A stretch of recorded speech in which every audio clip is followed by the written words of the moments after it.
A man ignored the door, chose to crawl through the doggy door instead. His wife said he should turn into a dog, then he wouldn't get drunk anymore. The firefighter was shocked by their marriage. To get the man out, they had to remove some extra decorations, but the man had drunk way too much. His beer belly got him stuck, unable to move, so the firefighters had to cut open the door, but the wife wasn't happy about it, because she had spent $10,000 on that solid wood door. An hour later, the door was cut apart, and the man finally crawled out through the doggy door, but the firefighter noticed a big bloodstain on his chest. They quickly checked around the door frame, and found a bottle opener on the floor. When the firefighters called for an ambulance, the woman's anger vanished. Do not die, you cannot die. Though this couple often bickers, they've become a part of each other's lives. After this, the man will surely decide to quit drinking. To avoid a cyclist, the woman ran straight into the man.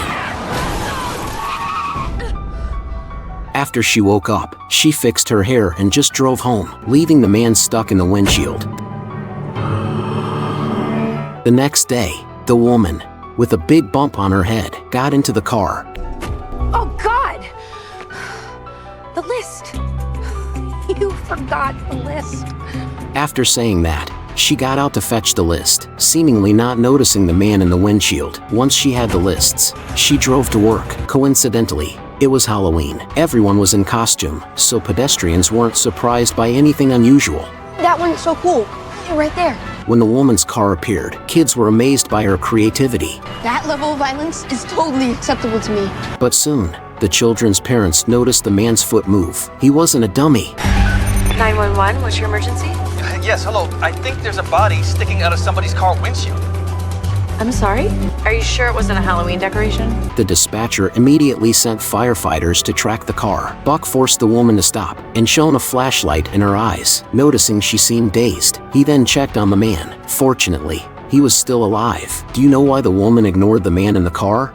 The firefighters got a call. A girl was delivering a baby at school, but when the firefighters arrived, they found out the person who called was actually the firefighter's own son. There was no time to ask questions. The firefighters quickly started to help deliver the baby. They told the girl to call her parents right away, but it turned out her mom was the school principal. Her mom never took care of her, so it was just her boyfriend by her side. The firefighter looked at his son. Oh gosh, Dad, no.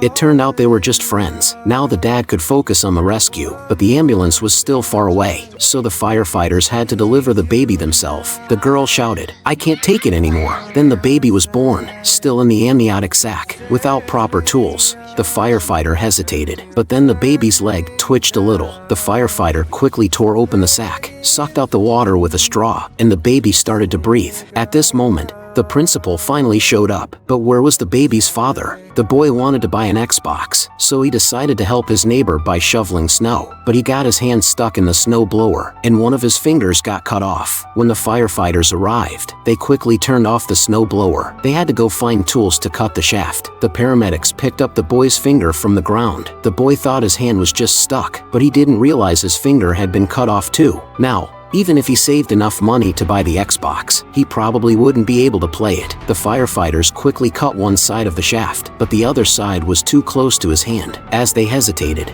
the boy suddenly felt cold. To stop him from losing too much blood, the firefighters carefully cut the shaft. Luckily, they didn't cut his hand, or else he wouldn't even be able to use a mouse. The man was brutally pinned under a shelf. Firefighters lifted the shelf while pulling the man out. The man screaming in pain.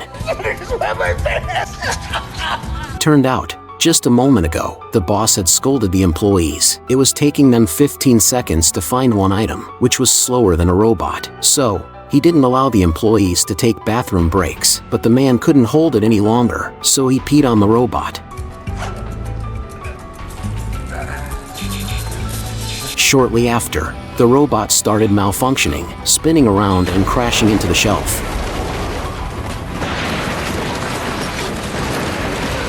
which caused the entire shelf to fall on the man. After the man was pulled out, he was bleeding heavily. The firefighters immediately applied a hemostat to stop the bleeding. Despite their efforts, the man fell unconscious. The firefighter quickly administered emergency aid, and the man eventually regained consciousness. But now, the boss is in trouble, facing a likely visit from the labor department. The black boy was impaled in the chest by a steel rod, groaning in pain. His clavicle's broken. The medical personnel asked him not to move, as it could be life-threatening. On the other side, the steel rod was pressing against a white boy's neck, preventing him from breathing. The firefighters had no choice but to lift the rod to save the white boy first. The black boy cried out in pain. Stop! What? His clavicle's an inch away from his carotid! You need to do this, Gabby. The medical personnel held the black boy's hand, comforting and encouraging him, praising him for his bravery. The firefighters then lifted the rod and freed the white boy. Afterward, they brought in a power saw to cut the steel rod. After 666 minutes, the black boy was finally rescued and taken to the hospital. A man's arm got crushed by a tombstone, and it broke his bones. He screamed in pain, but the tombstone weighed 10 tons. 2 firefighters couldn't lift it at all. Luckily, more team members showed up just in time. They brought some wooden planks and made a lever to lift the tombstone. They successfully rescued the man, but just as they were about to take him away, a bunch of clowns suddenly appeared in the graveyard. It turns out this was a clown cemetery, and clowns show up here every day. But one of the female firefighters had a fear of clowns, so they had to tell the clowns to leave, saying it was dangerous. Only then did they get the man onto the ambulance. A woman's water breaks. It spills everywhere. She's about to have a baby, but outside, it's snowing heavily. There's no way to get to the hospital. So, she tries to ease the pain with a shower. Her husband rushes in after hearing her cries. He asks, "How are you doing?" She says she just won an epidural. Take a second to do that for me, would you?